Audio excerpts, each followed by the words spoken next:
Alors les sexophiles, on poursuit notre histoire de la sexualité avec le professeur Jade, docteur en psychologie, enseignante au Cégep.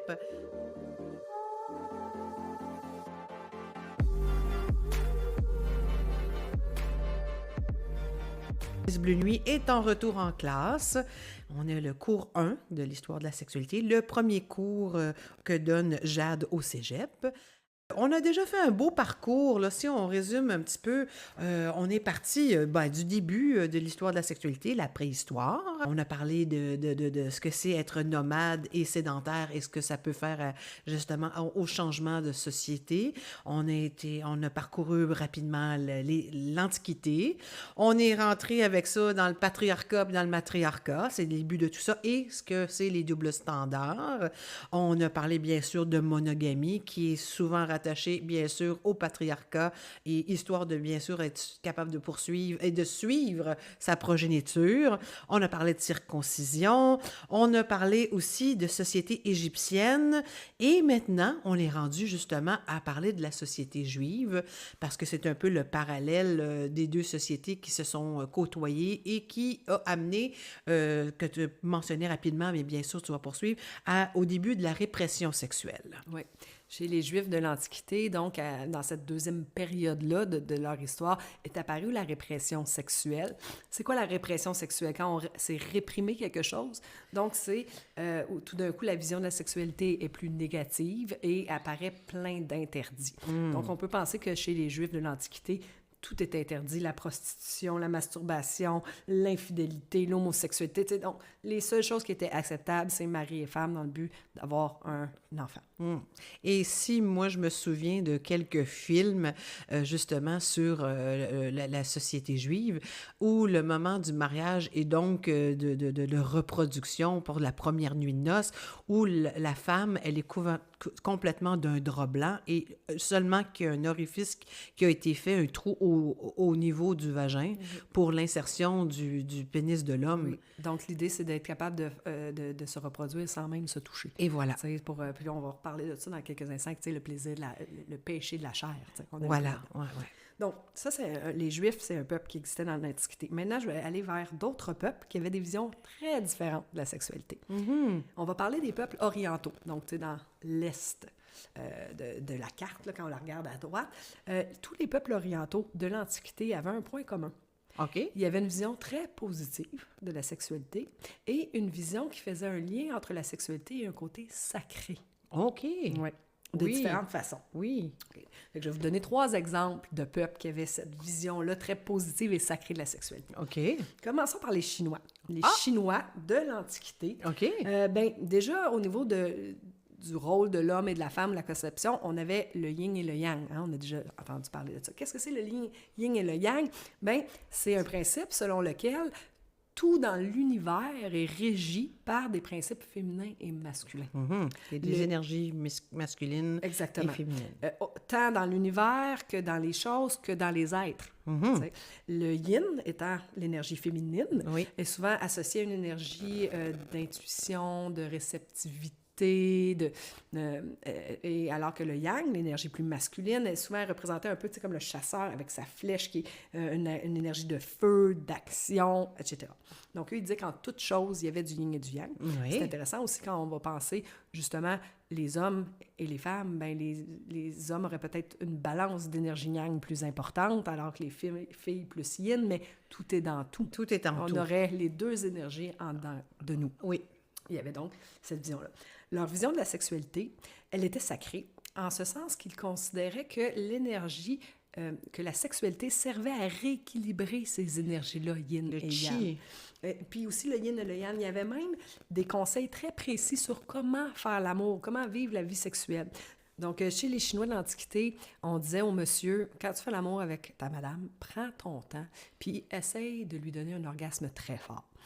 C'était pas tellement féministe comme idée, parce qu'en arrière de ça, l'idée, c'est plus on fait jouer la femme, plus on va activer son énergie yin, féminine, et là, l'homme va pouvoir tout absorber ça. Et donc, revitaliser, rééquilibrer ses énergies masculines et féminines. Incroyable. Donc, quand même intéressant. Autre chose aussi, au niveau de la masturbation. Oui. Et ces principes-là avaient un impact sur ce qu'on disait au niveau de la masturbation. Masturbation interdite, particulièrement chez les hommes, parce que se masturber, c'est pitcher son yang dans le vide, gaspiller son énergie masculine. Oui. Donc, Oui. D'où le tantrisme qui est de faire l'inverse et de garder son éjaculation pour faire augmenter son énergie. sexuelle, entre autres. Oui. Les Chinois aussi avaient... Bien, évidemment, c'est une société qui était patriarcale, les Chinois de l'Antiquité, et c'est une société qui pratiquait, on pourrait dire, on dit souvent la polygamie. Oui. Mais en fait, on va faire une petite précision aussi, parce que OK. moi, j'utilise un autre terme. OK. La polygamie, si on fait l'analyse du mot poly, plusieurs, Oui. gamie, game, comme on avait dit dit tout à l'heure, union. Donc, littéralement, ça veut dire plusieurs unions permises. Oui. Mais la polygamie, telle que je viens de la définir, elle n'existe nulle part dans le monde. Ça n'a jamais existé. Ah bon? Mais parce qu'il y a un double standard. Ce n'est pas l'homme et la femme qui ont le droit d'avoir plusieurs unions. Ben non. Alors, pour être plus précis, on va parler de polygynie. Oh, cadeau. Polygynie, c'est un Genre? homme qui peut avoir plusieurs gynes femmes. Ah, OK. Un homme avec plusieurs femmes. Polygynie, je pense que je n'avais jamais entendu le terme. Bien, il n'y a personne qui l'utilise. Le contraire, c'est la polyandrie, où la femme aurait le droit d'avoir plusieurs hommes. Ça, je l'ai déjà entendu, probablement parce que Quel- quand on parlait des Amazones, Entre autres, puis historiquement, là, ça se compte sur les doigts d'une main, pratiquement les cultures où on parle de polyandrie. Polyandrie. Ouais.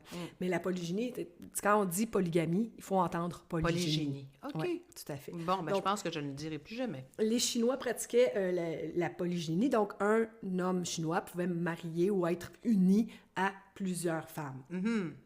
Là-dedans, j'ai envie de parler de l'idée des mariages arrangés. Ah. Tu sais, puis là, j'utilise un peuple de l'Antiquité pour parler des mariages arrangés, mais la plupart des notions dont je parle s'appliquent, mais at large, sur plein de sociétés à l'Antiquité, mais aussi, ça peut aller jusqu'à aujourd'hui. Oui. OK. Oui. Donc, un mariage arrangé, c'est pas un mariage d'amour, c'est un mariage qui est décidé par les familles des mariés. absolument. Et la plupart du temps, c'est des alliances qui sont décidées d'être faites entre des gens de même culture, de même niveau socio-économique, de même religion, etc. Ou pour faire avancer un mandat politique ou deux pays, des alliances. Tout à fait.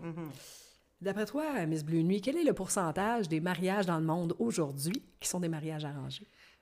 Tristement, je pense que c'est plus élevé que je vais le dire. Ouf, j'ai envie de dire 20%. C'est dur à estimer, mais moi, les chiffres que j'ai vus, c'était autour de 60 La majorité des Moi, mariages je dans trouvais le déjà à monde 20, je t'ai élevé. sont encore des mariages arrangés parce qu'il faut aller dans d'autres cultures. Oui. Tu sais, si on pense juste à l'Inde et la Chine, la majorité des mariages sont arrangés en Inde et en Ouais, Chine. OK, Puis là, avec non, la population c'est qu'il y a vrai, là... c'est clair. Déjà, ça tu vient de faire comprends? grimper. Ben oui, j'ai mal... ouais. Tout à fait. Je pense que j'étais un- un petit peu plus optimiste. Donc, beaucoup de sociétés encore aujourd'hui dans le monde fonctionnent avec un principe de mariage arrangé où les familles décident d'unir leurs enfants. Un gros pourcentage, on vient de dire 60% 60% des mariages mondialement. sont encore arrangés. Puis que dans notre vision très occidentale individualiste, ça semble impossible de vivre heureux, mais beaucoup de gens peuvent soit vivre avec ou développer de l'amitié et même de l'amour dans un mariage arrangé. Un autre concept qui est intéressant, c'est les cadeaux qui sont échangés les cadeaux traditionnels ou les normes traditionnelles qui viennent avec les mariages arrangés. Dans certaines cultures, le mariage arrangé vient avec ce qu'on pourrait appeler le prix de la mariée, c'est-à-dire que la famille du mari achète la femme d'une façon. Mais on n'appelle pas ça la dot? La dot, en général, va être utilisée plutôt pour l'autre côté.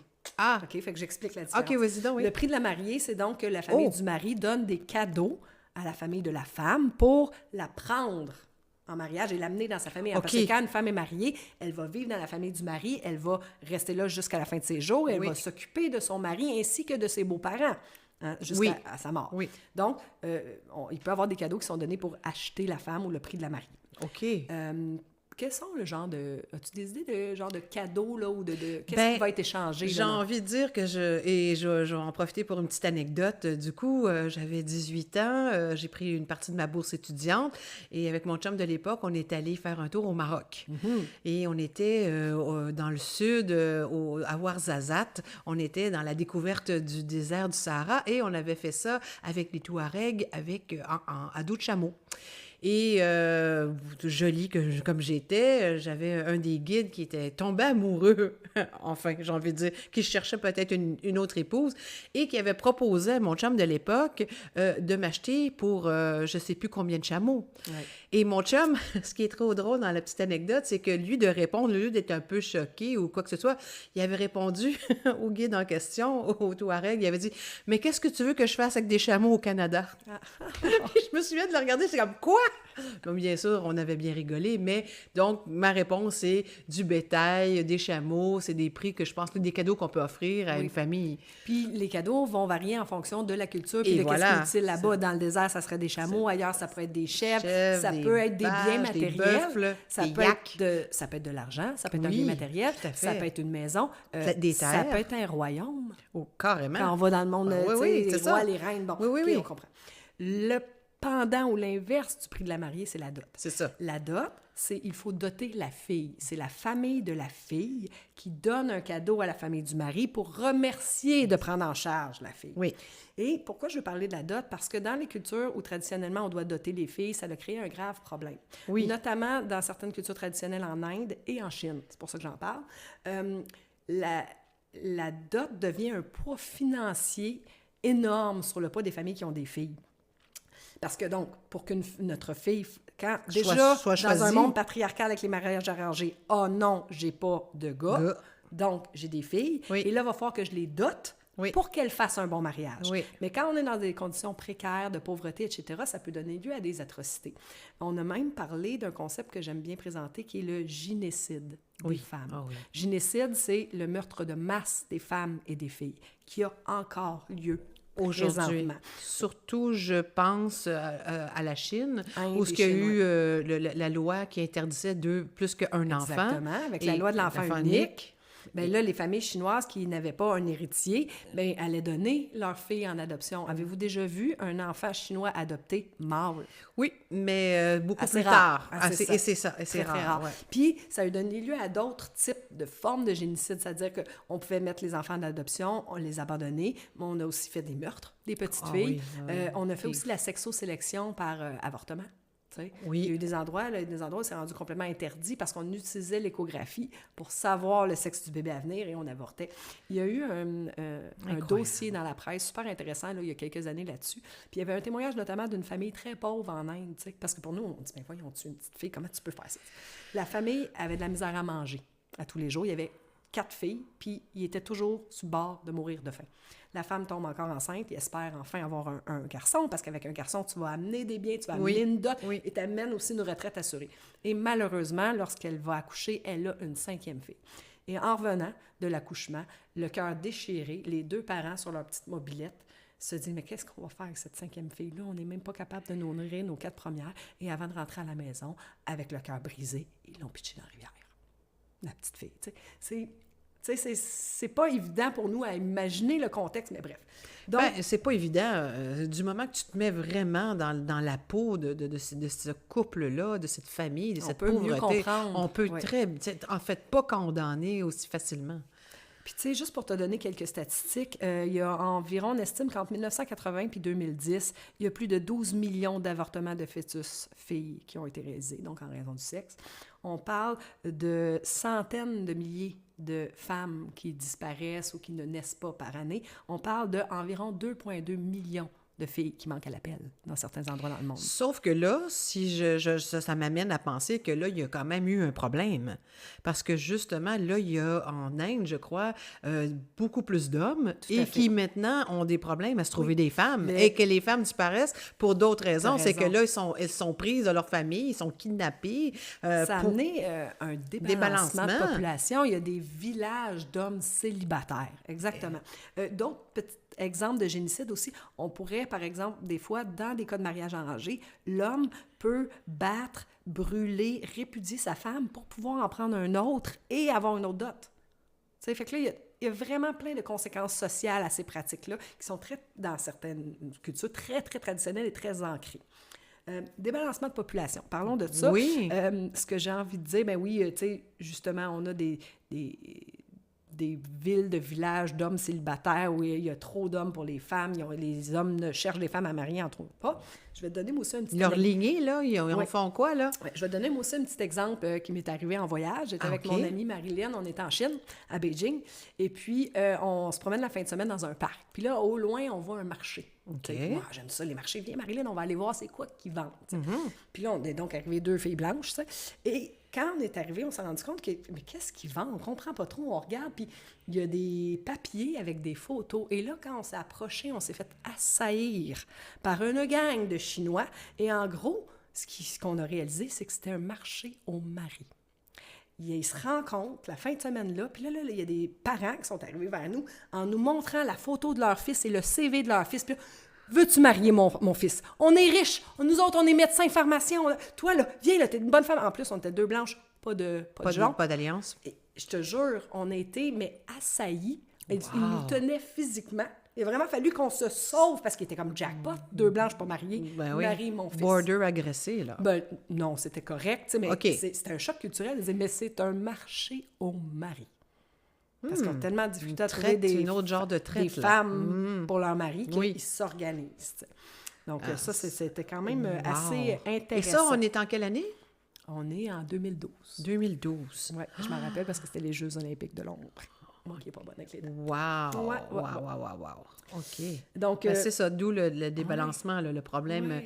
Et est-ce que là, justement, on est dans une période qu'on a suffisamment compris le problème et que c'est pas tout à fait réglé encore, je te dirais. je dirais pas réglé, mais est-ce qu'on a commencé à arrêter de mettre un terme à des avortements ou à ce Mais féminicide? je crois que les autorités essayent de contrôler de différentes façons. Parce Donc, que l'interdiction de l'enfant unique, je pense que c'est passé. Mais ils ont encore à encourager. Par exemple, j'avais vu une campagne de pub, là, les Chinois font des filles, les filles, c'est bon pour la Chine. Tu sais. OK. Je le dis dans mes mots. Fait Là, que là, l'espèce de propagande qui est de l'autre bord. Oui, là. donc les autorités essaient, mais ces traditions-là sont très ancrées. Donc, c'est difficile à éradiquer. oui, là. oui, Ça se fait oui. pas du jour au lendemain. D'où le balancier qu'on disait au début Exactement. de ce cours. Fait que là, si je peux faire un résumé, il y a plusieurs concepts que j'ai présentés là, mais qui vont s'appliquer dans plein d'époques et encore aujourd'hui dans plein de cultures. La polygénie, le fait qu'un homme peut avoir plusieurs femmes. Oui. Les mariages arrangés. Oui. Le principe de prix de la mariée ou de dot. Le génicide, le fait que puis que dans une famille très patriarcale, on veut des fils. Ça a encore lieu. Puis même au Québec, ici, sérieusement, on fait des blagues, mais moi, j'ai eu un garçon, puis mon père m'a dit « T'as un héritier! » Puis il y a encore ces idées-là. Oui, sûrement. Pas aussi ancré, mais quand même, je vois dans certaines familles que c'est encore très présent. Très là. présent. Ouais.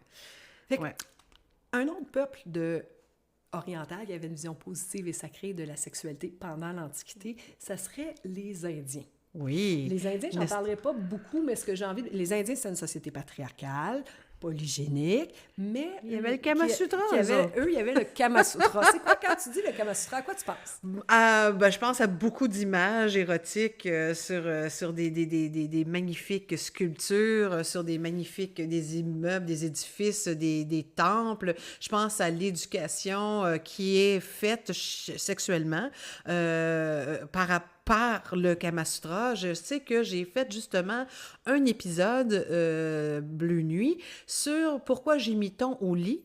Et entre autres, dans le Kama Sutra, on invitait les femmes à faire des bruits pour inviter les hommes à avoir plus, à les encourager. Mm-hmm. Et donc, dans le Kama Sutra, on invite les femmes à faire des sons, mais des sons d'animaux.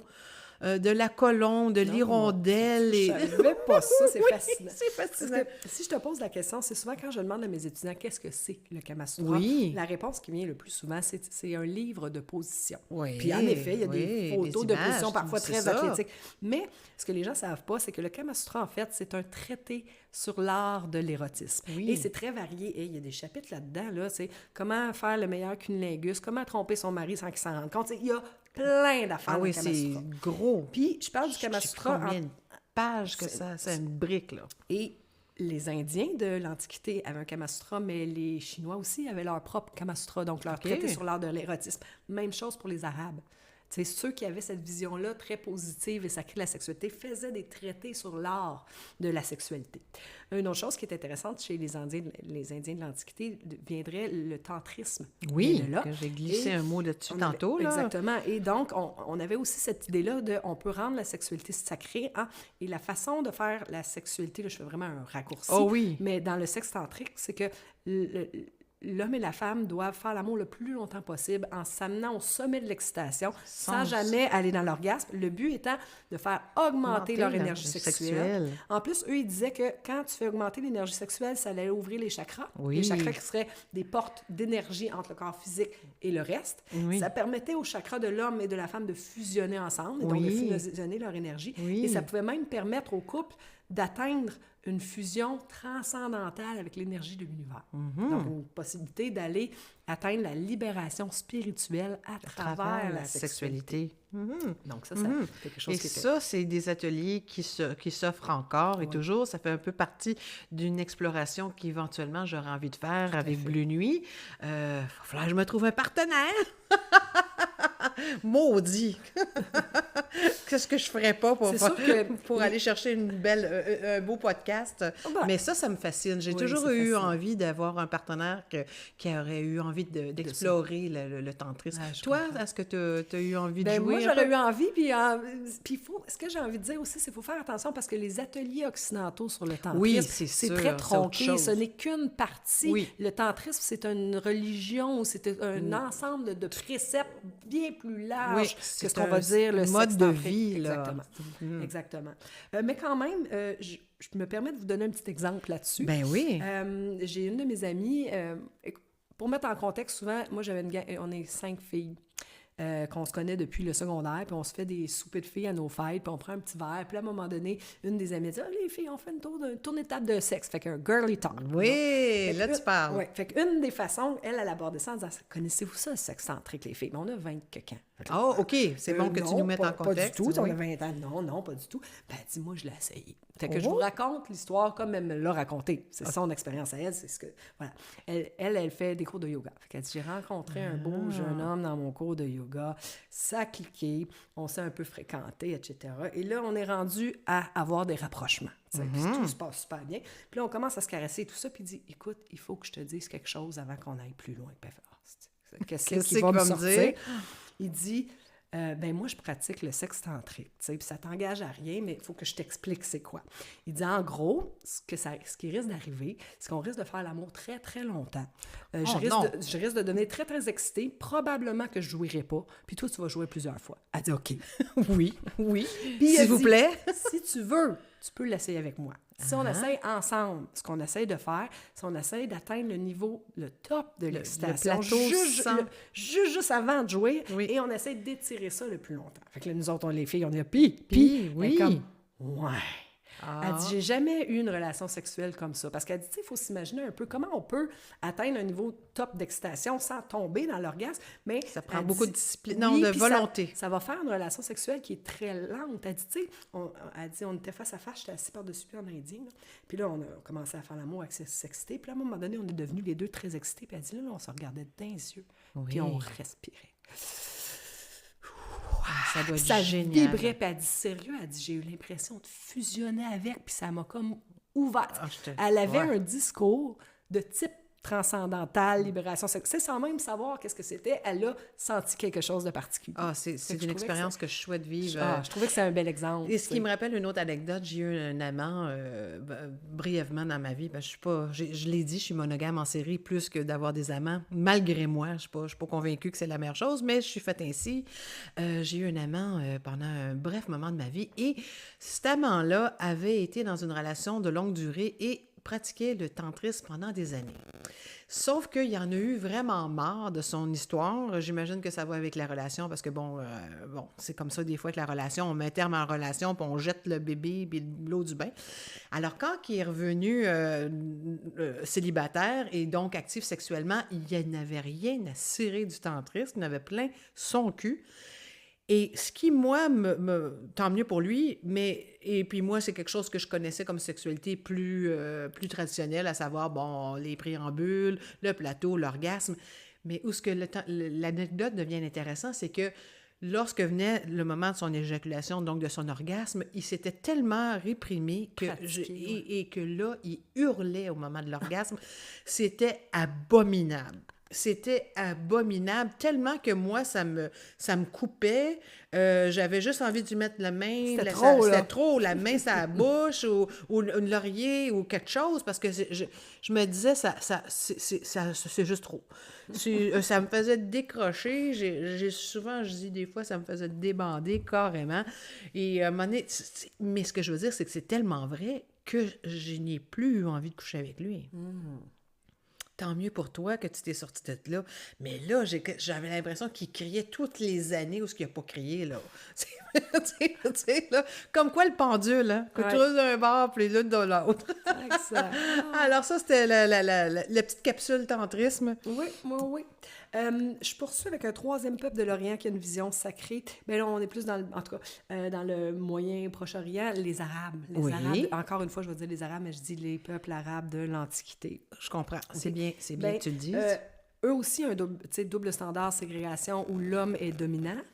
Oui. Et la femme est dominée, considérée inférieure, mais quelque chose que nous, occidentaux, on ne comprend pas tout le temps dans la culture arabe, c'est que l'homme est responsable du comportement de la femme. Donc, il doit la protéger et la contrôler. Le père est responsable de sa fille et ensuite le mari est responsable. Si une fille se comporte mal, le déshonneur tombe sur les hommes de la famille. Oui, les frères aussi. Frères, exactement. Oui. Et ça peut donner lieu à des crimes d'honneur. Je ne sais pas si tu as déjà entendu. Oui. Donc là, le crime d'honneur, c'est que les hommes vont donc devoir racheter ou laver l'honneur de la famille, et c'est souvent en battant ou voire en tuant la femme. Les crimes d'honneur ont encore lieu dans le monde. Il y en a des milliers à chaque année. Oui. Évidemment, c'est illégal, mais ça existe encore. Puis j'ai envie de te parler la charia? Je connais pas assez. Là, la charia, c'est un type d'application extrême de l'islam et du Coran. Code, mais j'ai envie de te donner un exemple qui est arrivé il y a quelques années au Canada. Oui, avec justement, j'y pensais. Shafia ou quelque chose comme ça, je me rappelle plus. L'histoire, en gros, c'était une famille musulmane qui avait émigré ici au Canada. Les parents pratiquaient un islam assez traditionnel, intense. Oui. Puis leur fille avait une genre de double vie. C'est-à-dire qu'à la maison, elles étaient voilées, elles étaient soumises, etc. Mais quand elles allaient à l'école, elles se dévoilaient, puis elles s'étaient faites des chums, puis elles frenchaient. Puis là, leur frère les a stoulés aux parents. Ils ont dit, mes sœurs se comportent comme des prostituées, elles enlèvent le voile, elles frenchent avec des non-circoncis, on ne pourra plus jamais leur trouver un bon mariage, un bon mari dans notre culture. Et donc, d'un commun accord, ils ont mis les filles dans un char, puis ils ont pitché le char en bas du pont, elles sont mortes. Oui. Donc, je me souviens très bien de cette histoire-là. Un exemple de ça. Une autre chose qui est intéressante à parler chez les Arabes de l'Antiquité, évidemment, c'est patriarcal et polygénique, mais polygénique jusqu'à un certain extrême très presque folklorique. Notamment si on pense au concept de harem. Oui, mon Dieu, c'est vrai. On n'avait pas encore touché au fameux qui, pour plusieurs, est plus de l'ordre d'un fantasme. Oui, tout à fait. Puis moi, ce qui me fascine, c'est que quand je dis « savez-vous les jeunes, c'est quoi un harem », ils ne savent pas. Ah, les mille et une nuits, non? Non, ils ne savent plus c'est quoi. Donc, si on fait une définition du harem, le harem, on peut y donner deux définitions. Oui. Ça peut être le groupe de femmes appartenant ou mariées à un homme. Oui. OK? Et ce harem-là peut être plus ou moins gros dépendamment du statut socio-économique de l'homme. Exact. Si c'est un pauvre paysan, son harem, ça pourrait être ses 2 femmes. Oh, OK. Par exemple. Bon. Mais si c'est le sultan, oui. Il y a des sultans qui avaient des harems de milliers de femmes, où on leur avait donné des femmes en cadeau, où ils avaient marié des milliers de femmes. La deuxième définition du harem, c'est aussi le lieu ou l'endroit où vivent ces femmes. Ah, okay. Parce que dans les cultures arabes traditionnelles, les maisons peuvent être séparées, où il y a un endroit pour la femme, un endroit pour l'homme. Oui. Dans la hutte pauvre du petit paysan, le harem va être le coin cuisine. Alors que dans le palais du sultan, là, le harem, c'est une aile complète. Les jardins, avec les bains et tout. D'ailleurs, j'ai visité, quand j'ai été, encore avec mon amie Marilyn, en voyage en Turquie, on a visité le harem d'un palais à Istanbul. Et en effet, c'était richement décoré avec des bains, des mosaïques, des puits de lumière, etc. Mais ce qu'il faut comprendre, c'est que c'était une prison dorée. Oui. Parce que les femmes y étaient enfermées ou gardées captives. À l'intérieur du harem, elles étaient relativement libres, mais elles ne pouvaient pas sortir à l'extérieur. Elles étaient donc protégées de l'envahissement d'un ennemi ou d'un voyeur extérieur. D'où les eunuques là, que j'avais mentionnés. Exactement. Les grands harems de grands sultans étaient gardés par des eunuques. C'est quoi la caractéristique principale d'un eunuque? Ben, le caractéristique, c'est qu'on lui a tranché une partie de sa virilité, là, Exactement. pour ne pas dire qu'on lui a tranché sa virilité, carrément. Ben, les eunuques, premièrement, c'était des esclaves. Il faut savoir, là. Oui. Mais c'était un esclave de très haut niveau. Tu sais, dans la hiérarchie des esclaves, il était assez élevé, mais c'était quand même un esclave qui appartenait à quelqu'un. Et ils étaient castrés. Oui. Donc, on leur avait soit coupé les testicules, Oui. ou fait la castration complète des organes génitaux, où là, il reste juste un trou pour l'urine. Oui. Okay. Et pourquoi on faisait la castration des eunuques? On les choisissait. Pourquoi on les castrait? Et on les choisissait comme gardiens des harems. Ben, je sais que le pourquoi, c'est comme s'assurer qu'il n'y ait pas de reproduction qui se fasse à l'intérieur du harem, pour s'assurer que si jamais il y a un héritier, on s'entend que ça serait du sultan. Exactement. Ça serait pas... Et maintenant, pourquoi ceux-là sont choisis plus que d'autres? Ah, ben c'était une question traditionnelle. Oui, je de pense, famille en famille, oui, sûrement, Mais oui. l'idée, c'était ça, tu sais, parce que beaucoup, des fois, les étudiants, ils disent, ben parce qu'il fallait pas qu'ils touchent ou qu'ils couchent avec les femmes du roi. Oui. Pas forcément. Il fallait pas qu'ils ne fassent de bâtards. Tu Oui, l'as très bien dit, il voilà. fallait pas qu'il y ait de la reproduction. Après ça, ce que l'eunuque avait le droit de faire, ça devait dépendre du roi. Il devait avoir des rois qui disent, tu touches à une de mes femmes, puis Oui. tu te coupes la tête, puis il y en a d'autres qui vont dire, mais fais ce que tu veux. Parce que, tu sais, même si Du moment que tu sais l'eunuque n'a plus de testicules, même s'il n'y a plus de pénis, mais il y a encore des mains, il y a encore une langue, puis on sait que la sexualité dans les harems, écoute, si le roi, là, il y a 1000 femmes, mais excuse, mais il fournit pas. Ben non. Et donc, il y avait de l'homosexualité entre les femmes, et probablement que certains esclaves... D'où les fantasmes de harem. Et probablement que certains esclaves étaient utilisés comme des jouets sexuels. Tu sais, puis ça, on n'y pense pas, mais dans l'esclavage, le jouet sexuel esclave aussi, je l'avais là. pas vu non plus, ça. Mhm. Ah, ben oui, je peux le voir. Je peux le voir, ça aussi. Oui, wow. Hey. Ouais. J'ai envie de vous donner, je vais juste regarder ça ici, je vais vous donner deux autres exemples par rapport à ça. C'est des exemples qui touchent ma mère. Ma mère a aussi beaucoup voyagé. OK. Et donc, ma mère est allée, avant que je naisse, donc probablement dans les années 60-70, Oui. en Égypte. OK. Et elle est allée en Égypte avec un homme spécialiste du monde arabe qui parlait très bien arabe, donc elle était accompagnée d'un homme, et est allée avec une de ses amies, Micheline, Micheline, là, pour faire une image rapide, Barbie. OK. Plantureuse, blonde, etc. Évidemment, elles étaient voilées. Puis quand elles marchaient dans les lieux publics, elles avaient leur voile, puis elles marchaient un petit peu en retrait de l'homme. Puis ce qui arrivait constamment, c'est que des hommes locaux venaient voir leur ami mâle, le gars, pour offrir d'acheter Micheline. Oui. T'sais. Et là, il y avait des offres, puis lui, ça a l'air qu'étant donné qu'il était super à l'aise en arabe et tout ça, ben il marchandait. Il faisait un plaisir de s'amuser avec ça. Puis là, par exemple, il y a un moment donné, justement, un homme qui vient et dit « Je t'offre un chameau pour la femme. » Voilà. Il dit « Quoi? Tu m'insultes? Regarde comment elle est belle, regarde ses courbes, regarde ses cheveux de feu, tout ça. » Puis là, le gars, il dit « Non, mais tu comprends pas, là, ma première femme, je l'ai payé 2 poules. » Il offrait des prix incroyables, tu sais. Puis moi, je me rappelle quand ma mère m'a raconté ça, je dis « Puis toi, maman, oui. est-ce qu'il voulait t'acheter? » Elle a dit « Moi, là, j'étais brune. J'étais comme similaire aux autres femmes. » Elle dit, je pense qu'à un moment donné, il y en a un qui a dit « Hey, allez, si tu veux, je prends la brune avec. » C'est ça. Oui, bien c'est sûr que c'est moins exotique. Ouais. Mais c'est intéressant, je vais faire un lien avec ça, les offres de mariage. Ça peut arriver encore. J'ai des étudiantes qui m'ont donné des exemples de dire « Je suis allée à tel endroit dans le monde, puis mon père s'est fait offrir de m'acheter. » Comment on doit réagir? Il ne faut pas le prendre comme un affront, parce que pour nous, dans la culture, ça peut être « Voyons donc, t'achèteras pas ma fille. » La meilleure façon de réagir, c'est « Merci, vous nous faites honneur. » Parce que vous reconnaissez la beauté de la femme. Merci de l'honneur, mais cette femme n'est pas à marier. Tout simplement. Merci. Et ça finit. Et quand on réagit comme ça finit là.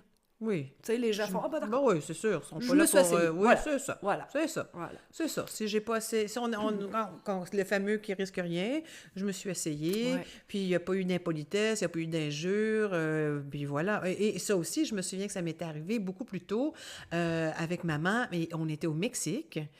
et il lui avait offert un magnifique bijou en corail noir. Pour en échange d'un mariage. Ouais, je pense que j'avais quoi? Je devais avoir 14 ans. Puis maman de répondre, ben écoute, ma fille, elle a à peine 13 ans. Puis il disait, ben oui, mais il n'y a pas de problème. Chez nous, à 14 ans, ça se marie, là. Et lui, il ne voyait pas l'âge comme un problème. Le fameux bijou, maman, on l'a ramené au Québec et maman l'a remonté. Et c'est un bijou que je porte encore aujourd'hui. Une belle anecdote. Ouais. Un autre petit exemple de ma mère que je trouve intéressant, plus tard, je me rappelle, j'étais née, je devais avoir, je sais pas, 8-9 ans, elle est allée avec ce même ami-là au Yémen. Oh! Lui, c'est un spécialiste du Yémen. T'sais. C'est une chance extraordinaire. Puis évidemment, là, elle était toute seule avec lui, puis elle disait, je m'étais un peu préparée, mais elle dit, je ne pouvais pas imaginer à quel point le genre de patriarcat double standard était intense. Elle dit, tu sais, évidemment, il fallait que je sois voilée. Elle dit, je serais sortie dans la rue, pas de voile, c'était dangereux pour ma sécurité. Oui, carrément. Puis l'autre chose, c'est le concept de harem qu'elle a vécu là-bas. Elle arrivait, il était reçu chez des amis, tu sais, que lui avait des amis. Donc elle dit, quand on arrivait à quelque part, je me disais, hey, ça va être super, je vais aller. Mais aussitôt qu'elle arrivait à une place, les hommes montaient au Mofretch, qui est comme le salon des hommes. Puis elle était reléguée à la cuisine avec les femmes, même si elle parlait pas un mot d'arabe. Puis elle dit, j'ai même essayé là, d'aller servir le thé, puis de m'accrouper dans un coin, tu sais, discrète. Je me suis fait sacré dehors, là. Tu sais, va c'est ça. dans la pièce des femmes. Ça. Ouais. Ça, c'est encore très présent. Mais j'ai envie de dire, nous, on le fait au Québec et je suis pas sûre jusqu'à quel point c'est sûr que c'est pas fait aussi consciemment, mais on gravite naturellement vers la cuisine. Les femmes vont se ramasser dans la cuisine, puis les gars vont se ramasser devant le salon. Un peu. C'est encore un peu là, mais ça, ce que j'ai envie de dire, c'est que c'est... Je ne sais pas si c'est par intérêt plus que par culturellement quelque chose qu'on ferait. Parce que oui, nos gars vont débarquer dans la cuisine, puis ils vont, tu sais, aujourd'hui, ça cuisine pas mal, des fois plus, là, mais il y a quelque chose qui se gravite naturellement par intérêt, j'ai envie de dire, des sexes, là. C'est vrai. Ça, il faut le dire aussi, là, c'est correct, là. Fait que là, on a vu 3 peuples de l'Antiquité, les Orientaux, qui avaient une vision sacrée et positive de la sexualité. Oui. Je reviens un peu plus à l'ouest pour vous parler des Mésopotamiens. Oh! Ouais, les jardins suspendus de Babylone! Oui. Chez les Mésopotamiens, dans le coin de Babylone, ça se situe un peu en Irak là, aujourd'hui. Encore une fois, on avait double standard sexuel. L'homme est dominant, puis la femme est protectrice. Mais on sait que dans une grande partie de cette époque-là chez eux, justement, c'est un exemple. Dans l'Antiquité, on ne connaissait pas forcément le rôle du père. OK. Et donc, les femmes avaient ce statut-là très particulier de femmes procréatrices fertiles. Dans leur religion et culture, il y avait la déesse mère, il y avait la grande déesse, il y avait des femmes prêtresses. Oui, il y avait des cérémonies d'union traditionnelles où le grand prêtre et la grande prêtresse copulaient au printemps devant tout le village, qui les encourageait dans leur fertilité, bande comme un taureau, soit engrossé comme une... Tu sais. Oui. Donc, il y avait vraiment cette idée-là intéressante. On pensait que la grossesse, c'était par exemple l'esprit des ancêtres ou autre. Et c'était donc patriarcal, polygénique. Et ce qu'on disait, c'est l'homme mésopotamien devait se marier, mais ensuite, c'était l'amour libre pour les hommes. OK. Mais je vais aller avec un certain terme, l'adultère. L'adultère, on considère c'est comme tromper. L'adultère était interdite. Mais je te dis que l'amour était libre pour les hommes. Donc, le double standard. Ça veut-tu dire que c'était... Quel adultère est interdit? Ben, chez la femme, clairement. Pour la femme. Seulement un seul type de femme, parce que l'homme, une fois qu'il était marié, il pouvait aller coucher avec des courtisanes, des prostituées, autant qu'il voulait. Oui. Il y avait un seul type de femme qui était intouchable, la femme mariée. C'est ça. Et la femme mariée, évidemment, elle était voilée, confinée à la maison. C'est ça. Tout l'archétype, on s'en va vers le maman et la putain, là. Ah ouais. Une autre chose qui est intéressante avec les Mésopotamiens, c'est parler des critères de beauté. OK. On a retrouvé des statuettes de déesses fertiles. Oui. Puis ces statuettes-là, c'est des statuettes très rondes, où il y a des énormes seins, puis le corps de la statue est comme toute une boule. Puis c'est intéressant de parler de ça pour voir les critères de beauté, parce que en Occident, ici, on est plutôt vers la jeunesse, mais aussi la minceur. La minceur. Mais ce qu'il faut réaliser, c'est que ça, c'est tout récent et très anecdotique dans l'histoire. Oui. Historiquement, les critères de beauté des femmes, ce n'était pas du tout ça, tout. c'était la rondeur. Oui. Parce que la rondeur donnait plein d'indications pour... D'abondance. Ça veut dire une femme qui était ronde, clairement. Elle était riche, parce qu'elle mangeait à sa faim, oui. et elle était fertile. Oui. Elle avait les hanches assez larges pour que le bébé passe. Oui. Elle avait une poitrine pleine qui allait se remplir de lait. Oui. S'il y avait une famine, elle a du gras en réserve pour faire du lait, pour ne pas porter la grossesse à terme, alors que la mince, elle va mourir de faim et ses enfants aussi. Tu sais, il y avait donc cette idée. Ben oui, absolument. Donc ça, c'est intéressant aussi de penser que les critères de beauté, la rondeur, c'est plus généralement admis, mondialement ou historiquement. Oui. Euh, Parce que maintenant, la rondeur est associée souvent maintenant à un manque, ou j'ai envie de dire peut-être une alimentation qui est moins bonne, Ouais. la malbouffe. Mais en Occident, développé, industrialisé. Oui, clairement.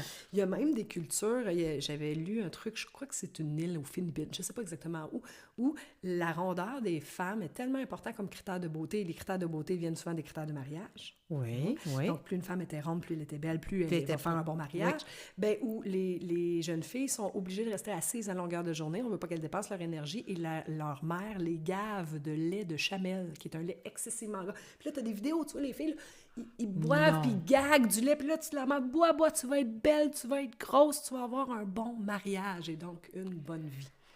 À s'assurer que, justement, sa fille va être une prospecte intéressante. Intéressant, parce que les critères de mariage, on n'a pas parlé beaucoup, mais c'est soit la richesse, soit que tu viens d'une famille, fait que là, on veut te marier parce que tu vas m'apporter une dot ou des biens intéressants, mais aussi la beauté. Si t'es pauvre, il faut que tu aies les critères de beauté parce que sinon... Puis on se rend pas compte... Critères de beauté en fonction d'avoir une progéniture qui va avoir une lignée de génétiquement plus... Mais aussi des critères de beauté ultra sociaux, construits de façon sociale, parce que, par exemple, ou qui peuvent être des traditions. Par exemple, l'excision peut être un critère de mariage dans les endroits où il y a lieu. La rondeur peut en être une. Les Chinois ont eu, à un moment donné, la mode des petits pieds et les pieds bandés. des filles. Où on cassait les pieds des jeunes filles en deux, puis on leur mettait des bandages. Oui. Et plus le pied était petit, plus c'était beau, et ça augmentait les chances de mariage d'une fille. Puis là, c'est ce qu'il faut comprendre. Moi, je verrais un pied comme ça, je ferais... Mon Dieu, c'est dégoûtant. Les hommes chinois de cette époque-là bandaient sur les petits pieds cassés et difformes, tu sais. Ouais. Donc, voilà. Puis pour terminer avec les critères de beauté, j'ai le goût de vous donner une autre anecdote, encore en voyage avec mon amie Marilyn, au Maroc. Ah, toi aussi, vas-y donc. Au Maroc. Oui. Là, on était à Marrakech dans les souks. Okay? Et à l'heure à la gazelle. Et à l'heure des repas, il y a tous les serveurs qui sortent, puis là, ils essayent d'attirer les gens dans leur restaurant. Fait que, tu sais, souvent, c'était « Hey, viens manger à mon restaurant, viens manger. » Fait que là, nous, on avait commencé à avoir le réflexe de dire « Non, merci, on a déjà mangé. » Puis maintenant, on a pogné un petit rigolo qui nous a bien fait rire parce qu'il faisait ça avec humour. Alors, il dit « Viens manger dans mon restaurant. » On dit « Non, merci, on a déjà mangé. » Et bien, il dit « Ah ben non. » Comment ça, non, je te dis, on a déjà mangé. Mais non, là, regardez-vous là. Vous êtes toutes minces, là. Oui, c'est ça. Hein? Vous avez pas assez mangé. Il a regardé Marilyn, qui est encore plus mince que moi.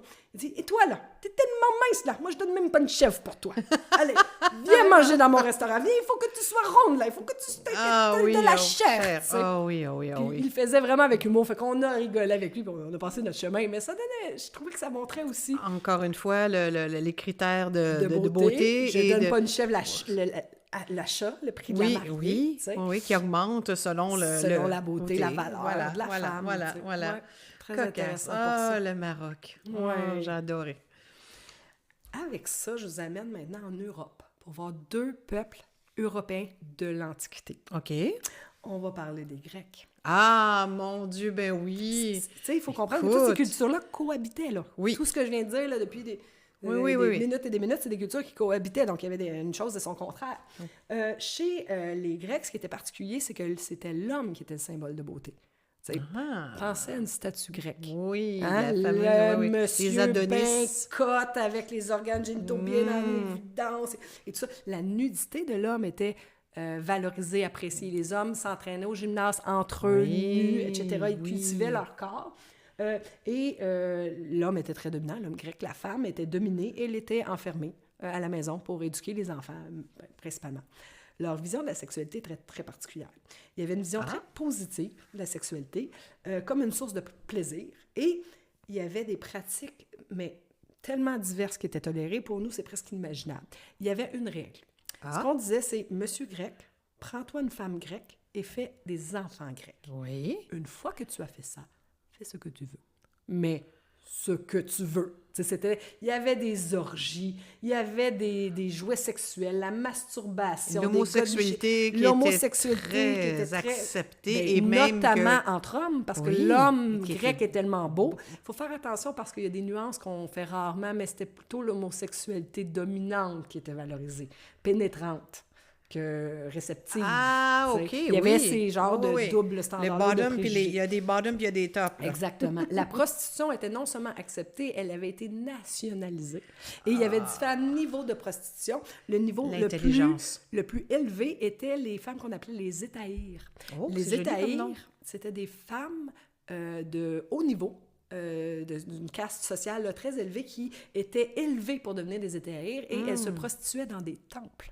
Et elles recevaient principalement les dirigeants, les hommes politiques, la haute classe, et souvent, elles étaient même des conseillères politiques. Et ça a l'air qu'elles se spécialisaient dans le coït anal pour éviter les grossesses à répétition. Ah, ben oui, ça, je peux le comprendre Donc, aussi. Là. voilà, ça, Oui, c'est oui, intéressant. oui. Un autre concept qui est intéressant chez les Grecs, c'est la pédérastie. Ouf. C'est pas ce que tu penses, mais la pédérastie, c'était... Ce qu'il faut comprendre, c'est que les Grecs, ils aimaient faire la guerre. Et Oui. donc, les pères grecs citoyens, souvent, étaient absents du foyer. Oui. Et pour élever leur fils grec, ils allaient l'envoyer chez le pédéraste. Le pédéraste, c'était un mentor, un homme âgé qui allait faire toute l'éducation du jeune. Oui. On l'envoyait chez le pédéraste d'habitude quand il atteignait la puberté. OK. Donc, et là, il allait faire, tu sais, toutes les grandes disciplines, la gymnastique, mathématiques, philosophie, il allait l'enseigner là-dedans, Oui. mais il pouvait aussi lui faire une initiation sexuelle. Oh, Donc, la pédérastie, oui. une relation pédagogique et peut-être sexuelle entre un mentor plus âgé et un jeune grec dans la puberté de famille nantie. OK. Tu sais, fait que pour nous, on peut imaginer que c'est comme de l'abus, mais pour eux, Mais c'était... pas de l'abus, mais on peut, Tu sais, puis on souvent, peut voir c'était- que c'est possible. C'est possible. Et souvent, c'était Mais l'homme que âgé ce soit qui... possible, ça ne serait pas perçu de la même façon. Puisque là, on parlait d'éducation sexuelle. Est-ce que là, s'il y a attouchement entre le pédéraste et son élève... Mais est-ce c'était que- en tout cas totalement accepté. Ben, c'est Il y a ça. même, tu sais, on voit des gravures de ça là, sur les vases, où c'est clairement un homme âgé qui fait des attouchements à un adolescent. Et c'était dans leur pratique. Donc, tu sais, c'est juste pour imaginer à quel point Les tu sais, choses évoluent, et qu'est-ce qu'on peut changent, accepter ou non varie complètement en fonction de la selon culture de l'époque. Et l'époque. Ouais. Ouais. Une dernière petite culture dans l'Antiquité, Ah oui, donc? les Romains. OK, ben oui. Les Romains qui étaient pas Parce trop que loin. j'ai pensé justement quand tu as parlé de ces femmes des prostituées de haut niveau, j'ai pensé à ma visite à Pompéi, qu'on avait retrouvé les bordels et qu'on a retrouvé des magnifiques fresques de ces magnifiques femmes-là dans ces bordels de l'époque. Et là, on se rapproche. Là, on est à Rome, là. Oui, tout à fait. Avec les Bordel, Romains. maison de prostitution. Beaucoup Oui. de gens, les jeunes ne savent pas c'est quoi un bordel. Ah! Ouais. Maison où les gens font le travail du sexe, on pourrait dire ça comme ça. Eh bien. Oui. Puis ça, on pourrait donner un cours au complet sur l'histoire des bordels de la prostitution. Ah, ça, on serait fait ça. intéressant. Ben, je ne l'ai pas monté, fait que ça ne sera pas tout de suite. OK. Mais oui, ça serait serait intéressant. fascinant, Ah oui, ça. vraiment. Donc, chez les Romains, l'homme est actif et dominant.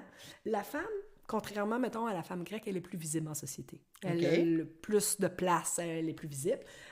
Les Romains aussi avaient une vision positive de la sexualité en disant il y avait plein de choses qui étaient permis. Eux autres aussi, là, il y avait l'orgie, les plaisirs, il y avait des méthodes Oui. de contraception, il y avait l'avortement, il y avait Bacchus. la prostitution, les différences avec les Grecs. La première chose, c'est la règle. La règle, c'était, les Romains, c'était une société très rationnelle, basée sur la raison, donc ils appliquaient ça à la sexualité. C'est OK. tu peux faire qu'est-ce que tu veux au niveau sexuel, mais garde ta tête. Laisse-toi guider par la raison. Oh! Ça, c'était la première idée. Autre chose qui est apparue chez eux, qui n'était pas chez les Grecs, c'était la pudeur. OK. La pudeur de la nudité. Tu sais, tu penses à un Grec, tu vois la statue Oui, grecque tout nue. Tu tout à penses à fait. un Romain, il y a une toche. Oui. Donc, on couvre le corps, alors que ça se faisait... on couvrait. La feuille, c'est eux qui ont commencé à mettre des feuilles Oh, sur les il sites. allait... Oui, probablement. Tu sais, les mêmes genres de dieux qui étaient représentés en Oui. statue, là, on ne voyait plus les organes génitaux, on les cachait, on mettait des toches. Puis le mot pudeur, ce qui est intéressant, c'est qu'en latin, c'est la racine de plein de mots. Pudenta, pudendum, notamment plein de parties de notre corps, les organes génitaux, le nerf honteux, la vulve, et cette région-là, ils ont beaucoup de racines qui sont liées au mot pudeur. Oh, boy. Donc, la honte de la nudité ou de l'intimité. Du corps, Ouais, tout à carrément. fait. Là. Ouais. L'autre chose qui était différente, c'est que pour les Romains, l'homosexualité est interdite. Ah! Ouais. Elle n'était pas prônée comme chez... Chez les Grecs. Non, mais par contre, il y avait des bordels d'hommes esclaves. Et c'était sûrement pas pour les femmes. C'était à usage des hommes. Pourquoi? Oui. Ben parce que l'esclave n'est pas considéré comme un Romain. T'sais, l'esclave n'est pas considéré comme un être vivant. Ah, tu sais, dans une hiérarchie sociale là, de l'époque, tu as, mettons, le mari, ses fils, sa maison. Sa maison. Puis là, peut-être sa femme, mais peut-être ses chevaux puis ses chiens avant, savoir. Voilà. Tu sais, ses enfants. Puis ensuite, les esclaves, là, en tout dernier, là, c'était une chose, tu sais. Oui. Puis si je parlais de l'utilisation d'esclaves comme jouet sexuel, c'est que c'est dans une série, je pense que c'est Spartacus, où à un moment donné, j'ai vu une scène comme ça où tu avais 2 Romains, bien nantis, et ils se faisaient comme un peu la cour verbalement. Ils commençaient à s'échauffer puis à se dire des choses. Ils étaient assis sur leur genre de banquette, là, puis ils se font faner par leurs esclaves. Oui, là, je le vois bien. Là. Puis là, ils s'excitent, puis à un moment donné, ils se lèvent, ils se mettent face à face, tu sais. Puis là, ils deviennent bien chauds, puis ils se cachent chacun esclave pour se faire une fellation, un cunnilingus. Puis quand ils sont tous excités, là, ils tassent leur esclave et ils sautent dessus. Puis moi, j'avais jamais imaginé cette possibilité-là d'utiliser les esclaves comme des jouets ou des esclaves sexuels. C'est sûr, parce qu'on sait qu'encore tristement aujourd'hui, ça existe. Bien sûr, l'exploitation sexuelle, entre autres. Voilà. Tout à fait. Les Romains nous ont donné aussi plein de vocabulaire lié à la sexualité phallus. La représentation du sexe masculin, souvent érigé comme symbole de virilité, de pouvoir. Chez les Romains, il y avait aussi un peu le principe du harem en termes de séparation physique des habitations. La section des femmes, souvent il y avait 2 ailes dans les maisons romaines. La section des femmes s'appelait le gynécée, gyn, femme. Oui, ça revient. En grec romain. Oui. Et gynécologie, maintenant, je ne le verrai pas de la même façon. Et l'aile des hommes, androne, andre. C'est la racine gréco-romaine, je ne suis pas très bonne, pour homme. Oui. Comme andropause, androgène, etc. OK. Cunilingus. OK. C'est une racine latine ou romaine. Cunilingus. Lingus, langue. Cunicon.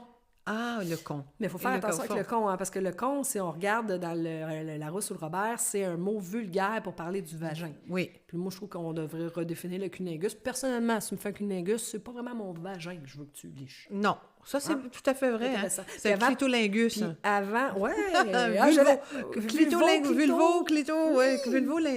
ou clitolingus. Oui. C'est puis avant de traiter un homme de con, on devrait le traiter de gland.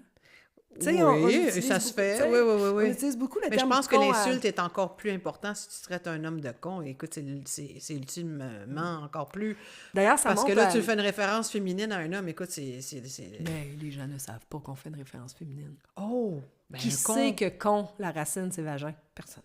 Ben, moi, je tu savais? Ça. Ben oui, bravo. Avoir un con, ben oui. C'est vrai que moi, j'enseigne avec des étudiants plus jeunes. Ils ont beaucoup des fois des références qu'ils n'ont pas. Oui, voilà, aujourd'hui. Mais moi, j'ai ça depuis toujours. Mais je serais bien chez moi. Fais des tests. Oui. Bon, je te crois. C'est étonnant comment les gens ne savent pas ça. D'ailleurs, juste pour parler aussi soit du double standard sexuel ou du tabou par rapport à la sexualité, il faut se rendre compte que la majorité des insultes dans le monde, ils font référence à quoi? À la sexualité, à la féminité. OK. Mais c'est vrai, mais là, tu viens de dire le con, mais là, j'essaie d'en... Je te traite de pute, de fils de chienne, de traîner, tu sais, beaucoup. Pétasse. Pour insulter la femme, notamment, c'est des insultes liées à la sexualité de la femme. OK, oui, c'est ça, pétasse, ça n'a pas référence à la sexualité, mais oui, je comprends. Oui. Fellation aussi, ça nous vient, donc c'est de faire l'amour oral sur un pénis. Oui. Et aussi testicule. Et puis ça, c'est très intéressant pour l'anecdote. Testicule est un mot de racine latine. Puis ça vient de testis. Oui. Et testis, c'est la même racine que témoigner. Ah! Parce qu'à l'époque, les Romains, quand ils étaient en cours, ben eux autres, ils n'étaient pas chrétiens, rien, fait qu'ils ne jugeaient pas sur la Bible. Ils jugeaient sur quoi? Sur leur couille. Non! Je jure de dire toute la vérité. Si je mens, qu'on me les coupe. Ben moi, je te ramènerais ça. C'est bien mieux que la Bible ou l'honneur. Je te jure que je pense qu'on aurait beaucoup plus de vérité écoute, c'est certain. Ouais. Testis, testicule, témoignage. Témoignage. Wow! Ouais, fascinant. C'est fascinant. Les racines, moi aussi, je suis pareil. J'aime beaucoup ça. Maman a eu le privilège, elle, de, évidemment, une génération plus vieille que moi. Elle a eu les cours de latin. J'aurais aimé, moi, avoir eu le cours de latin. Latin et grec. Oui. Dans les cours classiques. Oui, les cours, exactement. Elle a fait son cours classique. Ouais, mon père aussi. Génial. Ouais. Avec tout ça, on a fini notre survol de l'Antiquité. Wow! Okay. Puis c'est intéressant parce que l'Antiquité, si je résume, pendant l'Antiquité, ont cohabité des peuples extrêmement différents. Oui. Et c'est la même affaire aujourd'hui, si on peut retenir ça. Puis la tradition du patriarcat, du double standard sexuel, les mariages arrangés, les critères de beauté, toute l'exigence de virginité, tout ça perdure encore dans plein de sociétés.